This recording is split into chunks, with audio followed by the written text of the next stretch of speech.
Importance of flexibility and adaptability as a young natural resource professional. It could have just as easily been titled How I Got to Where I Am and Some Lessons Learned Along the Way. But I started off here at CSU, got a couple degrees, and then managed to get into CML and have been kind of working my way up through there. And so I feel like with the position that you guys are in now, being in school, probably getting ready to get out, needing jobs, maybe some of these lessons learned will be helpful for you along the way. So Dave gave you guys kind of a broad overview of what CML is all about.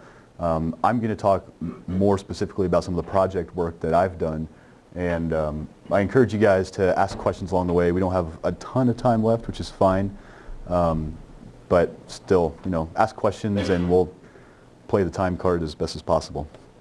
Quick overview, intro about me, my project work, summary, and then some points of advice that I think might be useful for you guys as well. I came here in 2002, got my bachelor's degree in rangeland and forest management underneath the rangeland ecology title. I was very fortunate to step into a master's program immediately after that. That was in rangeland ecosystem science, specifically looking at restoration ecology with Dr. Paschke. And then in the early years being with CML, I continued on and got a certificate in data analysis as well, which, as you'll see, is a big component of what I did early on. I'd also previously worked for the Forest Service, the Fire Ecology Lab here at CSU, as well as the Restoration Ecology Lab, and those jobs, as well as a wide variety of volunteer experience, kind of helped build the foundation for where I am today, really. David mentioned I started as a student hourly. That was 2009. I was finishing up my master's degree at the time, and then shortly thereafter they brought me on full-time after I defended my thesis and was a natural resources specialist. They gave me that general title so I could do lots of different things rather than be kind of hamstringed into one thing. And then just this April I was promoted to a principal investigator. So you'll be able to see the changes of responsibility and project work that comes along with those shifts in job title as well. So as an assistant fire management planner, which my friends always like to chuckle about, they'd say, "Oh, Mr. Assistant Fire Management Planner." And it was kind of funny. I was still in school at the time, a student. I did a lot of data management stuff. I was basically a data monkey for quite a while. I worked with Andy Beavers, who Dave had mentioned previously. He heads up the Wildland Fire Center at CML. And I did a lot of data management and data analysis and Excel access. We did climate data inventories, things like that. I did some field work as well towards the end of that little tenure, technical writing for management plans, as well as a research project that I'll tell you about. As I mentioned, the data analysis management, a lot of that was climate data. For the fire program, we rely heavily on climate data because of its implication with fire risk and fire behavior and things like that. So we would get these large data sets from, in this case it was installations in Hawaii, U.S. Army Hawaii Garrison. We'd get these large data sets from RAWS weather stations, which I don't know if you're familiar with weather stations. RAWS is a remote automated weather station. Big tower, collects a lot of really good data, especially for wildland firefighting. The problem is that with climate data, if you've looked at any of it in the past, you'll notice that it's historically messy and somewhat inaccurate. You have to clean it up a lot. Precipitation and wind speed primarily are the two that are heavily affected by outside factors. So you get huge spikes in wind speed or huge spikes in precipitation or days when there's no wind speed recorded, things like that. So you have to go through the data, manage it, clean it up appropriately, compare it to known data that's been certified by National Weather Service or NOAA, something like that, and you kind of fill it in between. We take that data and created a lot of histograms, a lot of wind roses, because we need to know which direction the wind is blowing in primarily, and wind gusts and things like that. It kind of gives you a good idea of what the fire weather is like. We take some of that climate data and then we would enter into Fire Family Plus, which is a fire management software that the Forest Service, I think it was the Forest Service, developed a while ago. It's being developed out of, I want to say, the Rocky Mountain Research Station labs. I could be incorrect about that, but something to that effect. And then that allows us, within the Fire Family Plus program, that allows us to calculate out percentiles for temperature, wind speed, relative humidity, and the different fuel moistures. And we use that in fire management planning and within the fire management documents that we created. We also had fire history analyses that we did. So we'd be given large it was basically hard copies that we got from the installations. Whenever there was a fire on a training range, they had to record it, and we go through, eventually it got to us, and we go through a process of reviewing it, entering it into a database and access, and then work out queries to determine causal relationships with fires. So for example, we found out that training with tracer ammunition was usually pretty well correlated with fires. If you're familiar with tracer ammunition, it's got a little bit of white phosphorus in the end of it, and you fire it. White phosphorus interacts with oxygen and burns at a very high heat temperature as it's flying through the air, and it hits in the grass, dried fuel, vegetation, and it tends to cause a lot of fires. And so we did a lot of analysis with the fire history. And then general data analysis as well. In graduate school, I spent a lot of time doing statistics. I did a Plan A research project for my degree, so I did a lot of stats, and I apparently carried that through to my work as well, because not too many people enjoy stats, and I was well versed in it at the time, and still am to a certain degree today.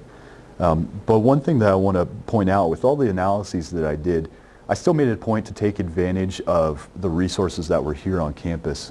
Being on campus in general provides us a lot of resources, but when you're doing statistics work, I always felt, even though I was pretty confident with what I was doing, and it wasn't high-level stats, it wasn't like doing ordinations or anything like that. We're talking about mean separation tests, analysis of variance, things of that nature. I would still go and talk with a statistician. We had the resource here, and it just kind of ensured that I was doing things the right way, and helped me learn too.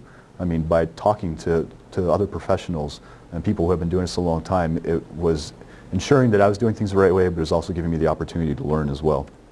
A little bit of field work that I did, we did a wildland fire management plan at Ulupalakua Ranch in Hawaii. It was on the island of Maui. And there's an energy company that wanted to build a wind farm there, and they need to have a wildland fire management plan to tick off some of the federal regulatory boxes that were required of them. As I mentioned, it was a ranch, and you can see maybe a little bit in this picture, there's a fence line right along here. On this side of the fence, the cattle have grazed that grass down. This grass is called kikuyu grass, and it's a mat-forming rhizomatous grass. Creates huge amounts of fuel. You can see on the other side of the fence where it's not grazed, that's like between waist and knee deep. And it's sitting on top of old lava flows too, which makes walking around in it really challenging. Spiders also like to live in there, which is kind of interesting. But we put together the wildland fire management plan. We did fuel sampling out there, collected biomass, just to get an idea of what the fuel loads were out there. And that was educational experience. Technical writing, helping with the wildland fire management plans, and writing sections of other management plans as well was something that I was responsible for. I did a lot of literature reviews. Part of that was for my own good, and part of it was required. But I came to learn that literature reviews are an excellent way to learn more about a subject. And if you spend a lot of time with them and become intimately involved with the literature, you can speak very well to whatever the project is or whatever the problem is that you're facing. And as I mentioned, we did a little bit of research shortly after they brought me on. Andy Beavers brought me on. He told me he got funding for this research project. So we actually started to develop a model that looked at the ignition probability of guinea grass in Hawaii. The ignition probability based on ignition from training the tracer ammunition rounds. So we developed this project called the Tracer Ignition Minimization Tool, or TIM tool as we called it. We actually created a wind tunnel. We had a small wind tunnel built for us. We could control wind speed, temperature, relative humidity. We conditioned the fuels in the wind tunnel for 24 hours to get them to acclimate with the relative humidity that we set in the wind tunnel, which in turn influenced the fuel moisture of the fuels. And so we came up with this logistic model that explained the probability of ignition based on tracer ammunition rounds, which is really interesting. And that was a great start. We actually did this again, and I'll get to that here in a minute. Just a few pictures. This was some of the R&D that we did. We were testing a piece of metal that would be the ignition tip for our ignition device. And so white phosphorus burns around 1,000 degrees Celsius, and so you can see our little thermocouples were hooked up, and this particular material only hit about 750 before it failed. So we had to find a different material that could withstand the temperature threshold. And then on the other side, we had to sample leaf area index of guinea grass, and so I created these grids that allowed me to do systematic random sampling to take random samples of leaf area index. Science. Hey Chris, can you tell these guys what the link is to management in terms of fire danger rating and stuff? Yeah, so in particular in Hawaii, there's a lot of things that go into it. There's a lot of fuels there. It is a tropical ecosystem, so they get heavy fuels production. The Guinea grass is an invasive grass there, and it grows to be about 3 meters tall. It is a major fire hazard. And in training areas, Dave mentioned all of the T&E species in Hawaii. So you get a fire in a training area that escapes the containment, which is usually a big fuel break or fire break. It jumps up into the forest and other areas, and then you've got T&E issues, and you've got housing density is an issue in some areas of Hawaii. So they pay close attention to their fire management, and there are certain thresholds that they will not train under, so certain climate and fuel moisture thresholds that they will not train under. So part of the idea for this project was to see if we can determine if there's more time for them to train rather than restrict them heavily, because right now they are restricted fairly heavily. And so we're trying to find them more training time with this project, essentially. Can I ask just a question? Yeah. Is grazing, I mean, it looked like having grazing reduce the fuel load.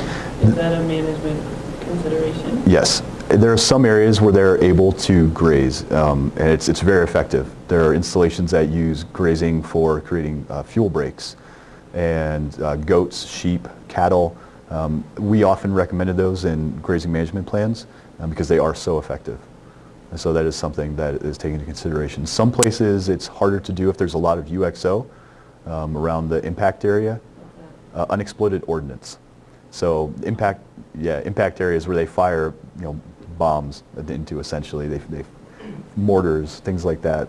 There's a wide range of different types of ammunition, artillery, things like that get fired into these impact areas, and those impact areas are closed off from most access, with the exception of certain staff, EOD, exploded ordnance people, that are qualified to go in there. So sometimes you can't do that. Maybe you do grazing on the outside of it, but a lot of times what they do is they put in a gigantic fuel break, like, 200 feet wide is the biggest one that I've seen. I mean, it's substantial. They remove all vegetation. Yeah. This is just a little picture of our wind tunnel. Some people came to call it the pizza oven, but essentially we had a fan down here, humidifier, and some lights that would bring the temperature up, and then our controls over here. These are humidistat and thermostat sensors, and it's cycled through there. This is the ignition device, and in this particular setup, there are 4 test beds, so 4 experimental units within each test that we run, and you can only do that once a day because it takes 24 hours to calibrate all the fuels and equipment.